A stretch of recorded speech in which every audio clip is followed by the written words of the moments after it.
બાબરમાં નર્મદા કેનાલમાં ગેરકાયદેસર કનેક્શન, ખેડૂતોનો આક્ષેપ।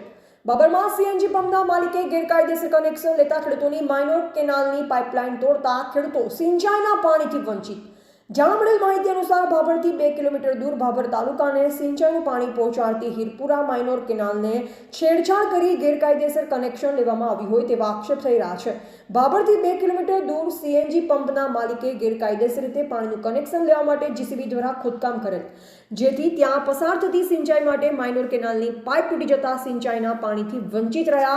8 દિવસથી કાદો કિચડ પાઇપલાઇનમાં ભરાઈ જવાથી પાણી આગળ જતું અટકી ગયું હતું, જે કારણે ખેડૂતોના શિયાળુ સિઝનમાં ઘઉં, એરંડા, રાયડું, જીરું, રાજગરો, સવા, ઘોડા જીરું સહિત ઉભો પાક નિષ્ફળ જવાનો અને ખેડૂતોને મોટા પ્રમાણમાં નુકસાન થવાની ભીતિ સેવાઈ રહી છે। આટલું મોટું પાણીનું નુકસાન ખુલ્લે આમ હાઈવે પર દેખાય છે, છતાં નર્મદાના અધિકારીઓને આ બાબતે કોઈ જ જાણ નથી। સીએનજી પંપના માલિકે ગેરકાયદેસર પાણીનું કનેક્શન લેતા આ પાઇપ તોડવામાં આવેલ છે તેવું ખેડૂતોનો સીધો આક્ષેપ છે। મારું નામ કીતુભા હાથીભા રાઠોડ, ખેડૂત મિત્ર। હવે આ કેલાલ સાહેબ અમારે પાણીની જ્યાં જરૂર હતી ત્યાં ખોદીને બધી આખી કાપી નાખી છે। અમારું ધોન બધું સુકાઈ જાય છે, ઘઉં, એરંડા, ગાય માટેનું ઘાસ। હવે કોઈ સરકાર આમાં કોઈ થોડા ઘણો આગળ વધીને કોઈ કરે ઉપયોગ, એના માટે અમારી વિનંતી છે। અને આ ગેરકાયદેસર આવી રીતનું પાઇપ કાપે એ જવાબદાર કોણે પાઇપ કાપી છે? હા, સામે પંપવાળાએ। બરાબર, તમે એમને જાણ કરી કે પાઇપ અઠવાડિયાથી સાહેબ હેરાન થઈ જાય, પણ કોઈ પાણી પહોંચતું નથી। ના ના, તમે પંપવાળાને કીધું હતું કે પાઇપ તૂટી ગઈ? પંપવાળાને જાણ કરી પણ કોઈ હજી નિકાલ આવતો નથી। આજે અઠવાડિયું થઈ ગયું, અમારું ઘર પાણી આગળ પહોંચતું નથી। એના માટે અમે સરકારને વિનંતી કરે છે કે આના માટે કોઈ કરી આપો અમને। 8 દિવસથી પાણી બંધ થવાથી ખેડૂતોના ઘઉં, એરંડા સિવાય અન્ય શિયાળુ સિઝનના પાક નિષ્ફળ જવાની ભીતિ સેવાઈ રહી છે અને ખેડૂતોને મોટા પ્રમાણમાં નુકસાન વેઠવાનો વારો આવી રહ્યો છે, જેથી જવાબદાર તંત્ર બાબતને લઈ તપાસ કરી આવા ગેરકાયદેસર કનેક્શન લેતા લોકો સામે કાયદેસરની કડક કાર્યવાહી કરી આ પાઇપલાઇન ઝડપી રિપેરિંગ થાય તેવું ખેડૂતો ઈચ્છી રહ્યા છે અને સત્વરે ગેરકાયદેસર કનેક્શન સામે ખેડૂતોએ ગંભીર આક્ષેપો કરી રહ્યા છે અને તંત્ર તાત્કાલિક ધોરણે બિનકાયદેસરની તપાસ કરે તેવી ખેડૂતોની માંગ ઉઠવા પામી છે।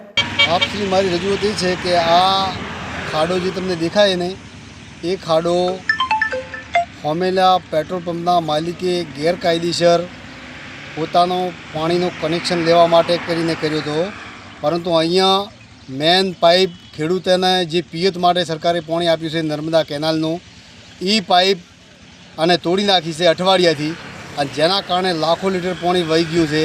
અને અત્યારે આગળ 50થી વધારે ખેડૂતોની રવિ સિઝન બગડે છે। શિયાળાનું છેલ્લું પાણી હવે હવામાનની અંદર માટે બાકી છે અને આ પાઇપ તોડી નાખી અઠવાડિયાથી ખેડૂતો ધોળેલા છે, પણ આ અઠવાડિયાથી આ ખાડો તંત્રને દેખાતો નથી અને આ લોકો ગેરકાયદેસર પોતાને સ્વાર્થ માટે કનેક્શન ગેરકાયદેસર મંજૂરી લીધા વગર લેતા આ ખેડૂતોના કેનાલનો પાણીનો પાઇપ તોડી નાખી છે। અને હવે આ પાણી એટલું બગડેલું છે અને ખેડૂતોને એટલું બગડેલું છે ને કે હવે છેલ્લું પાણી ન મળે તો લાખો રૂપિયાનું નુકસાન આવી શકે એમ છે। કારણ કે અત્યારે ઘઉંની અંદર છેલ્લું પાણી છે, જો આ છેલ્લું પાણી નહીં મળે તો મોટું નુકસાન આવશે। આ મોટું નુકસાન આવશે તો આનું જવાબદાર તંત્ર કોણ? તંત્ર કે આ પંપનો માલિક? આજ સુધી હજી આ પાઇપલાઇનને હમી કરવા માટે કોઈ ખેડૂતે જાણ કરી પણ હજી નથી કર્યું। એટલા માટે અમારે મીડિયાનો સહારો લેવો પડ્યો છે। એટલે સરકારશ્રીને મારી નમ્ર વિનંતી છે કે ઇમરજન્સી ખેડૂતોનું થતું નુકસાન અટકાવે, નહીંતર મોટું ખેડૂતોને છેલ્લા પાણીવાળું નુકસાન આવશે અને આ ગેરકાયદેસર કનેક્શન લેવા માટે જે તોડ્યું છે એના અમે કાયદેસરની કડક કાર્યવાહી કરવામાં આવે। એવા ગોપાલ પૂજારા, સવર્ણ ભારત ન્યૂઝ, ભાભર, બનાસકાંઠા।